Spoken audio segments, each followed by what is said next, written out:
Hello, I'm Ian. This is a quick video to show how to set origin to a vertex in Blender. In this tutorial, I will use the default scene and use the default script. So close up to view the default script and then make sure that we select the default script and press tab. And then we can go to edit mode.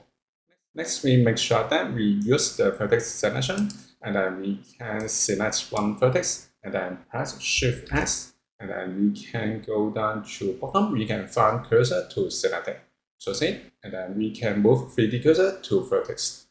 And then we can press tab again to go back to object mode.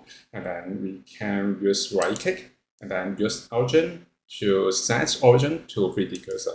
So the orange point, the origin moves to selected vertex. So this is how we can set origin to a vertex in Blender.